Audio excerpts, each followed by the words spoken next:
कि हमने जब जब बिगुल बजाया, जब जब हमने आंदोलन किया, सरकार को संज्ञान लेना पड़ा।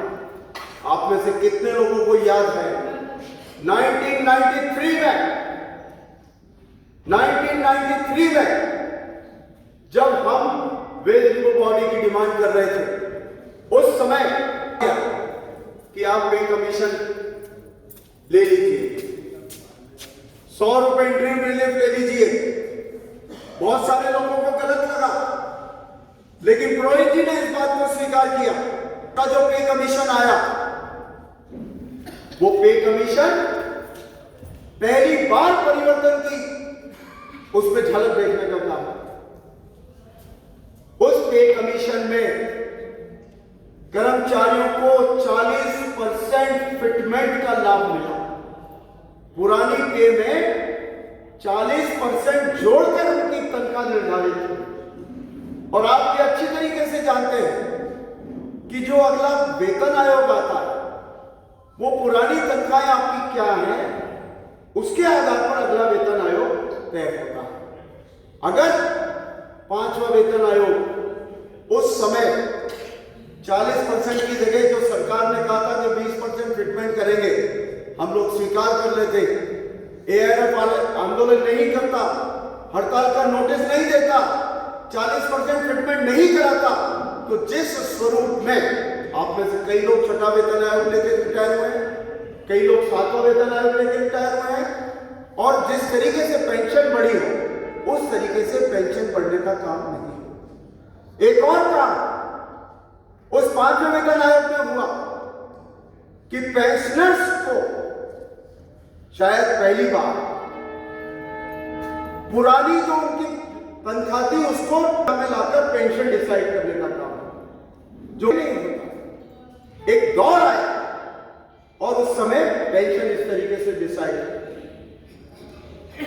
आज की तारीख में हम पेंशनर्स को जिस स्वरूप में देख रहे हैं, ये स्वरूप 5वें वेतन आयोग से पहले नहीं थे। और कॉमरेड पुरोहित जी की देन थी, उन्होंने 5वें वेतन आयोग में हमारे सर्विंग एम्प्लॉय के साथ साथ रिटायर्ड एम्प्लॉय का अलग से मेमोरेंडम पे कमीशन को देने का काम किया था। और उसके बाद से एक परंपरा चल गई है, 6ठे वेतन आयोग में, 7वें वेतन आयोग में भी पेंशनर का अलग से मेमोरेंडम। आज की तारीख में बहुत सी डिमांड हमारी ऐसी है जो हमारे पेंशनर्स को मिलनी चाहिए। सीएल माथुर साहब समय समय पर बहुत सारी बातें उन्होंने उठाई, या एचआरए में मिलना चाहिए कि रिटायर हो गया तो अपने साथ में रहेगा, ये डिमांड उठाई। बोनस क्यों नहीं मिलना चाहिए, इतने साल नौकरी की है तो रिटायर आदमी को भी बोनस मिलना चाहिए। लेकिन ये नई पेंशन की जगह पुरानी पेंशन योजना लागू होनी चाहिए, इस डिमांड ने उन सारी बातों को ढक दिया।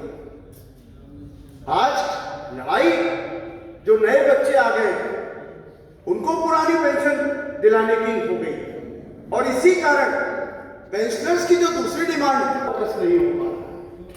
और अगर ओल्ड पेंशन स्कीम वापस से सभी लोगों को पे लागू हो जाएगी, तो पेंशनर्स की जो दूसरी डिमांड है फिर उन पर भी कार्रवाई करने की बात हो जाएगी। ये बात आप लोगों को समझने का काम जरूर करना चाहिए।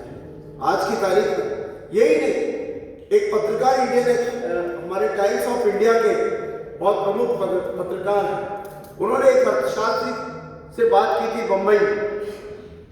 उनसे कहा था कि ये एनपीएस की जगह ओपीएस लाने का जो विषय है ये कितना कठिन है, इस पर क्या आपका विचार है? बोले मेरे हिसाब से चर्चा ये नहीं होनी चाहिए कि एनपीएस की जगह ओपीएस कैसे लाना, चर्चा ये होनी चाहिए कि ओपीएस वालों को एनपीएस पे कैसे डालना। ये इस तरीके की बात एक अर्थशास्त्री ने कहने का काम हुआ था। और आप जानते हैं सरकार ये किस तरीके की है।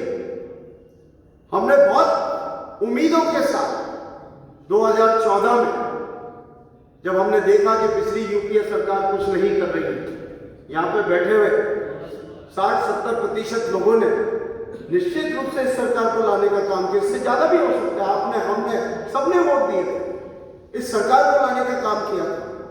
और आज की तारीख में सरकारी क्षेत्र को देखना ही नहीं चाहती। पेंशन को एक दायित्व के रूप में लेना ही नहीं चाहते।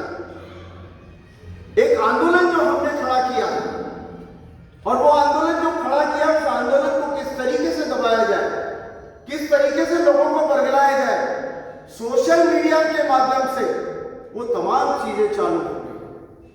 हमारे लिए देश फर्स्ट, बाकी चीजें बाद में। जब ये बात तेजी से उठने लगी है एनपीएस की जगह ओपीएस होना चाहिए, तो अब ये आने लगा है कि देश पहले या ओपीएस पहले। अरे भाई, हमारे लिए रेल कर्मचारियों के लिए हमेशा देश पहले रहा। रेल कर्मचारी कब इस देश में पीछे रहे हैं?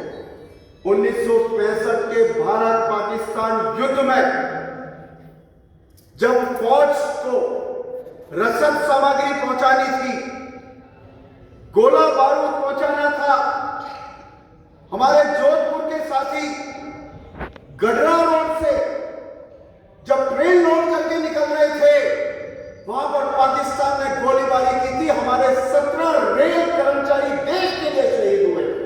कब पीछे रहे हम? कोई फौज में नहीं थे हमारे वो लोग, रेल कर्मचारी थे। सैनिकों को पाकिस्तान के विरुद्ध लड़ने के लिए रसद सामग्री, गोला बारूद पहुंचाना, हम कभी पीछे नहीं रहे। आज भी राष्ट्रीयता में हम पीछे नहीं है, लेकिन बुढ़ापे का सहारा, बुढ़ापे की लाठी सबको मिलनी चाहिए। ये किसी को छीनने नहीं देंगे। ये जी ने पूरे वर्ष भर, जनवरी से लेकर अभी तक, पूरे देश में माहौल बनाया। सरकारी कर्मचारी, राज्य कर्मचारी, सभी को इकट्ठा किया। शिक्षक, सभी लोग चाहते हैं पुरानी पेंशन बहाल। बड़े बड़े अधिकारी दबी जबान में कहते हैं कि भाई ओपीएस कब लागू करा रहे हैं? 2004 के बाद आईएएस अफसर, आईपीएस अफसर, रेलवे में बड़े बड़े अधिकारी जो खुद आंदोलन नहीं कर सकते, वो कहते हैं, सबको लगता है 1200, 1400, 1800, 2000 पेंशन मिलेगी। इसमें कोई चलेगा क्या? अभी कैलकुलेशन आ रही है, 10,000 रुपए जिसके करते हैं रिटायरमेंट में, 30 लाख रुपए उसको 30 साल बाद 3 करोड़ की क्या है? छड्डा साहब आप बताइए, 87 में अपनी तनख्वाह कितनी थी और रिटायर आप हुए जब आपकी तनख्वाह कितनी थी? मुझे याद है, मेरी तनख्वाह 1320 रुपए में मैं भर्ती हुआ था 1987 में, और जब रिटायर हुआ तो 86,000 तो मेरी बेसिक थी। कितने गुना हो गए? आज का तारीख में जो 30 साल बाद 3 करोड़ का जो हिसाब लगाया जा रहा है, उतने गुना का अगर हम हिसाब लगाए तो आज की तारीख के वो 10-12 लाख रुपए बैठते हैं। और रिटायरमेंट पर 10-12 लाख रुपए अगर आपको कहीं इन्वेस्ट होंगे तो उसका इन्वेस्टमेंट का रिटर्न पेंशन के रूप में कितना मिलेगा? 1000। लेकिन पूरे देश को बेवकूफ बनाने का काम हो रहा है, सोशल मीडिया पर डालने का काम हो रहा है कि ये एनपीएस फायदे का सवाल है। और नए आप समझते हैं, आपको पेंशन का महत्व पता है, परिवार में क्या स्थिति है पेंशनर की, वो उसको अच्छी तरीके से पता है, कितनी इज्जत है। आज आप किसी के भरोसे नहीं हो। हमारा बेटा है, हमारी बेटी है, उस पर हमें विश्वास है, वो हमारा सहारा है, बिल्कुल है।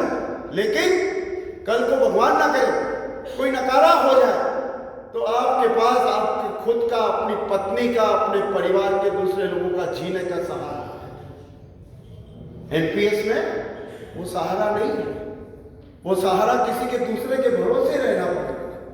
तो ये हर कर्मचारी जो 35 साल नौकरी करता है, 40 साल नौकरी करता है, इस राष्ट्र की नीतियां बनाने का काम करता है, उन नीतियों को क्रियान्वित करने का काम करता है, और सरकार जिसका श्रेय लेती है, लोकप्रियता हासिल करती है, काम सरकारी कर्मचारी करता है। लोकप्रियता कौन लेता है? सरकार देती है। तो सरकार अगर पेंशन को एक बोझ समझे तो मैं समझता हूं कि इससे बुरी बात कोई नहीं हो सकती। और आज की तारीख में सरकार किसी की भी हो, पुरानी पेंशन योजना बहाल नहीं होगी। हमारे नए बच्चों के बुढ़ापे की लाठी अगर नहीं मिलेगी तो निश्चित रूप से किसी की भी सरकार हो, हम पीछे हटने का काम नहीं करेंगे। और आप सभी लोगों से मुझे उम्मीद है कि आने वाले समय में जो आंदोलन होगा उसमें हमारे नए बच्चों का समर्थन करने का का काम करेंगे बिना किसी राजनीतिक विचारधारा के। हमें सिर्फ हमारे लोगों के बुढ़ापे का सहारा चाहिए, पुरानी पेंशन योजना चाहिए। तो मैं समझता हूं कि आप इसमें जरूर हमारे नए बच्चों का साथ देने का काम करें। अभी और भी बहुत सारे मुद्दे हैं। अभी आपको मोहन चेलानी जी ने बताया कि ऑल इंडिया रेलवेमैन फेडरेशन ने एक प्रस्ताव जो पारित किया है, उस प्रस्ताव के हिसाब से हम रिटायर्ड एम्प्लॉइज का एक स्ट्रक्चर नेशनल लेवल तक बनाना चाहते हैं, ताकि आप जैसे लोग उसमें अपना काम कर सके और मजबूती के साथ रिटायर्ड एम्प्लॉइज की डिमांड को उठाने का काम कर सके। आज कोई इसमें मैं वो वाली बात नहीं कर रहा कि कोई संशय की बात नहीं है कि आज जब यूनियन ऑफिस में नेता हमारे लोग बैठते हैं, चाहे हम हो, चाहे मंडल मंत्री हो, चाहे शाखा सचिव हो, वहाँ पर सर्विंग एम्प्लॉय हैं कि मेरे काम का क्या हुआ, मेरे काम का क्या हुआ।